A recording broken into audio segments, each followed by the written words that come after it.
I invented the piano key necktie! I invented it! What have you done, Derek? Nothing! You've done nothing! Nothing! One of my favorite lines from a fun movie that always makes me laugh is Zoolander. And yes, why'd I choose that? Because I am here to announce that yes, I invented the ARC method. I invented it. And I'm just owning it because I've been brought to the awareness that I'm not owning a lot of the things that I'm doing here. And the reason I'm bringing this out is because the ARC method is the framework, it's the foundation of my mentoring program that I'm also doing. It's called Making Shift Happen. And so, therefore, I wanted to just take a moment to explain exactly what is the ARC method. So, what is the ARC method? It stands for awareness, responsibility, and choice. And mixed in there at every step of the way is a lot of deep conscious breathing. All right. So I do have the link to the webinar. I know it might be a little long for you, an hour, and I'm going to do my best about making that shorter because I'm going to do it again this month, right before the holidays, because the ARC method can be used for anyone at any time with anything that shows up. So whether you're a parent, you're a professional, you're a healthcare worker, you're a frontline responder, essential worker, you just have a family or you have a pulse, okay?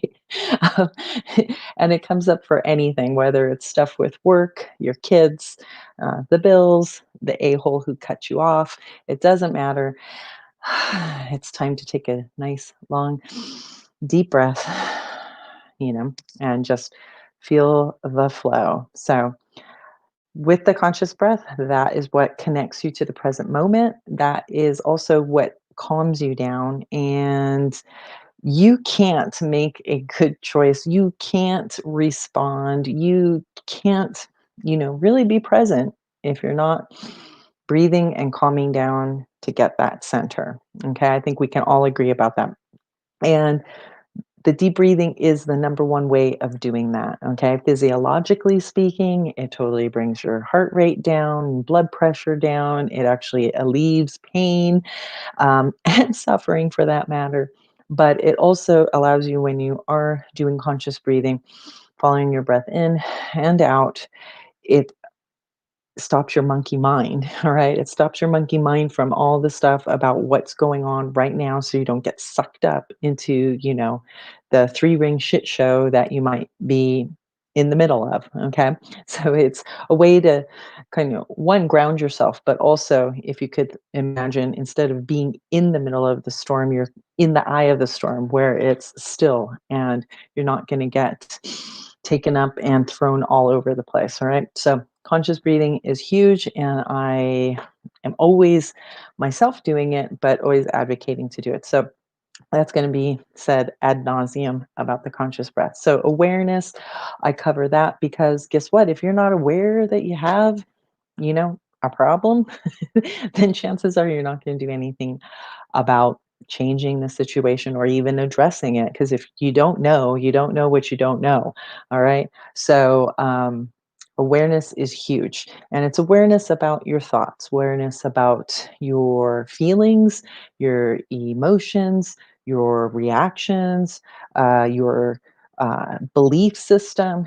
It's bringing awareness and body awareness. What do I mean by that? Your body stores a lot of your emotions, and a lot of times you can get indicators from your body as to what's going on. A lot of times your body will let you know first, like if you got that, uneasy feeling, you're starting to get in your throat, right? So, building body awareness as well is part of the awareness, other than being aware about what you're thinking, doing, saying, acting, behaving, and believing at the moment. Okay. That's pretty big. All right. That's the first part of that. Then it goes into responsibility. And what are we talking about with responsibility? We are talking about 100% radical responsibility, meaning you are 100% responsible for where you're at and what's going on. Yeah, not very popular, and a lot of people don't like that because they want to blame or give excuses and look at the external circumstances. And guess what, you guys? It really isn't. It doesn't have anything to do with that. And yes, believe me, we didn't have a choice about things that happened to us growing up. But as an adult, and if you're an adult here, then it's your responsibility to now address those things. And what I've found out, even with myself, recovering from trauma and a lot of other things in my family, is that we actually perpetuate a lot of the stuff. So even though somebody behaved the way that they did to us, guess what? We more than likely keep that pattern going and do the same thing to ourselves. So it's really taking responsibility for that. And responsibility also meaning the ability to respond versus react. Okay. So many times things happen, people say something, do something, and we react. And then that just like fuels the fire, and you're in that vicious cycle of never ending, can't get out of it, for which is why I named the webinar that I did Sanity Now, because you keep doing what you're doing, you're always going to get what you got. And chances are you really don't like that very much. So you need to be able to respond versus react. And then the last part is choice. Another thing a lot of people don't like to hear, you always have a choice. Yes, it's true. Even today, with a lot of things that are going down, and it feels like many of our rights or civil liberties are being taken away, we still have a choice. Meaning, you still have a choice how you're going to look at it. You have a choice about your attitude. You have a choice about what your actions are going to be, and how you want to present yourself. Those are all choices. And again, if you just keep doing what you're doing, you keep getting what you got. You have a choice to do something different if you want a different outcome. You have a choice to do something new if you want to experience something new and different. Okay. So those are the things I go through with the ARC method. And I'm going to be doing some videos on each part of that and kind of deep diving. But again, if you'd like to see everything, you can go ahead and check out the link there to the past webinar I did, and I'll be announcing when I'm going to be doing the next one this month in November. But until then, I'm going to say have a beautiful rest of your never before lived day, and stay happy, healthy, positive. Cheers. Take care. See you later.